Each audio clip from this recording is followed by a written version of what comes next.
Hey guys, what is up? It is H2OA7X, and I want to talk to you a little bit about the future of Call of Duty. But before we get into that, we're going to have to get into the roots of Call of Duty, and we're going to have to get into where it all, the way Call of Duty is today. We're going to have to trace back, and we're going to have to lead our way up. So, let's start with Call of Duty 4. Call of Duty 4 was the first multiplayer to actually create a class. Create a class was the most innovative thing that Infinity Ward has ever done. Because, well, yeah, I mean, you can create your own class depending on how you play and all that fun stuff.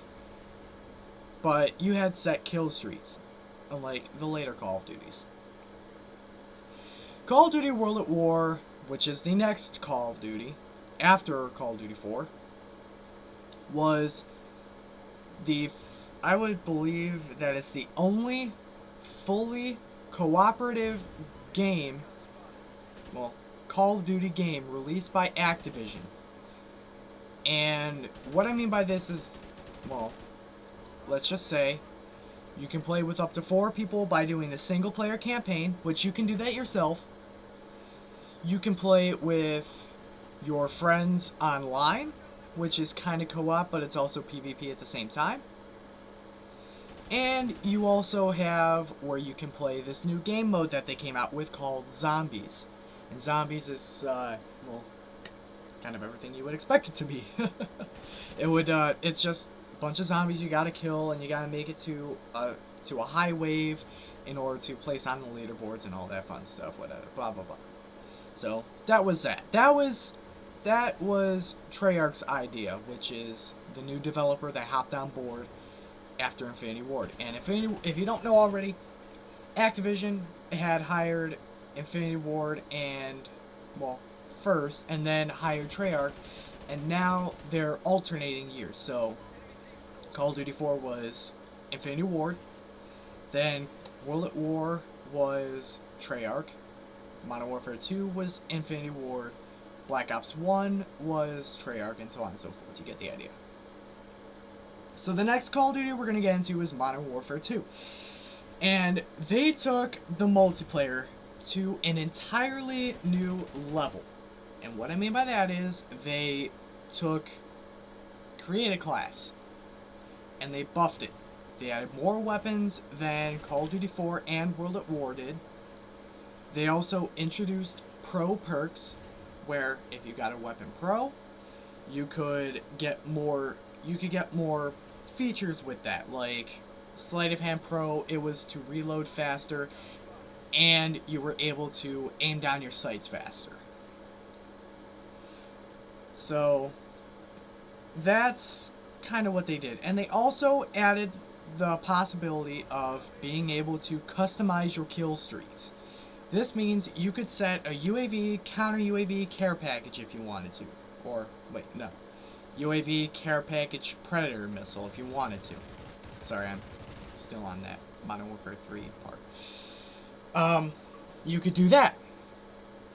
You could also do Harrier, chopper gunner, tactical nuke if you wanted to. Whatever the hell you wanted to do, you could do it. Let your imagination go wild. So then you have Call of Duty Black Ops 1 after Modern Warfare 2. And that was pretty innovative in itself, because they also added the feature where you could make your own emblem, which a lot of people took advantage of that. And if you guys have played Black Ops 1, you would understand what I mean by that. I'm not going to touch base on that one in this video. So they added the fact that you could make your own emblem, and you could also buy, quote, your weapons, your perks, your attachments, all that stuff. You could buy all that. And they introduced that, and they named it the CoD point system. And that was, sometimes I hated it, other times I liked it, but most of the time I hated it. It wasn't that good of an idea. I mean, it was kind of it seemed like a good idea at the time kind of idea. But I mean, the game was very good in general. I liked it personally. Then we have Modern Warfare 3. And they also added something new, but they took away the ability to create your emblem. But they added something different, and this replaced the kill streak, and that is called point streaks. What point streaks were they were, like, let's say you were to cap an objective in domination, or you were to plant the bomb in search and destroy and actually detonate it. That would be a point that would add towards what you would originally call your kill streak. And you could get your kill streaks by that, or you could get your streaks by that. And they also added the specialist strike package, which strike packages are support, assault, and specialist. Specialist is where you choose 3 perks, you earn them in succession by the amount of kills you get, or amount of points that you get. And then after a certain amount of kills, you would get every single kill streak that was available in the game, regardless as to whether you had them locked or not. Which I like that idea. A lot of people took advantage of that idea and used that, which I prefer running specialist. That's just me. So then we have Black Ops 2, which is this was the biggest game for competitive. And the reason why is they introduced League Play, and League Play was a competitive version of pub matches. But instead of it actually being public matches, they were based on your performance. So, and they had specific divisions and rankings and all that, which is what I liked about the game. Although that didn't work all the time, it was still a very handy and very neat feature. Also, you have score streaks. So score streaks, like if you were to cap an objective, you were to get 300 points. If you were to cap an enemy flag, 200 points. 200 points for an enemy flag capture or a neutral B flag capture. That would add 200 points towards your next streak. And if you were to get kill after kill after kill, then you would get your streaks. But in this game, in Black Ops 2, they rewarded you more for playing the objective than they did for actually running Slayer. That's what I think of it.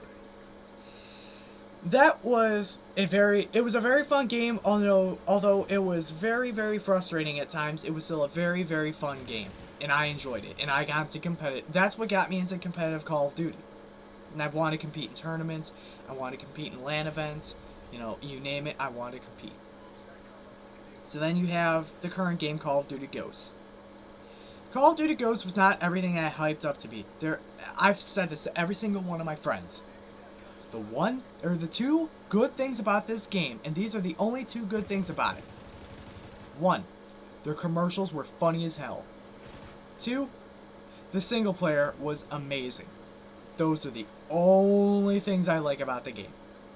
Call me crazy, I don't like Extinction at all. That's just kind of taking Treyarch's idea and making a spin-off, which that's exactly what they did. So, where do I think Call of Duty is going to go in the future? Like hell if I know.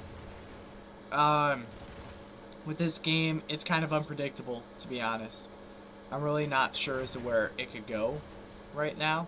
It can go circling down the toilet, or it could flourish, and it could bloom, and it could provide new possibilities for, more potential ideas that will make the game even better.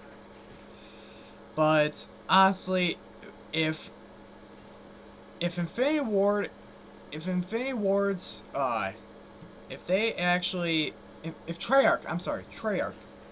Treyarch follows the footsteps of Infinity Ward, they're going to destroy Call of Duty in its entirety.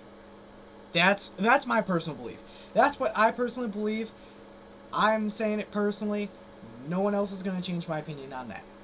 But I hope this video doesn't make you feel the same way. So, I want to hear from you guys. I want you guys to chat or to comment down below whether you think this game is going to be better when Treyarch makes it next year, or whether it's going to be worse than this game is. And if you think it's going to be worse, tell me why, or if you think it's going to be better, then tell me why. I mean, I'd love to hear from you guys. I'd love to hear it. So, if you like the video, please make sure that you give it a like, and make sure that if you like it that much that you want to share it. Make sure you also follow me on Twitch, twitch.tv/H2O_Corvette, which I will put that in the description below. Also, please make sure you follow my Twitter, twitter.com/XWarsawReconHD. Well, _HD. I'll link both of those in the description below, but I'd love to hear from you guys. So if you guys like the video, please make sure you give it a like and share it. Thanks, guys, and make sure you have a nice day, guys. See ya.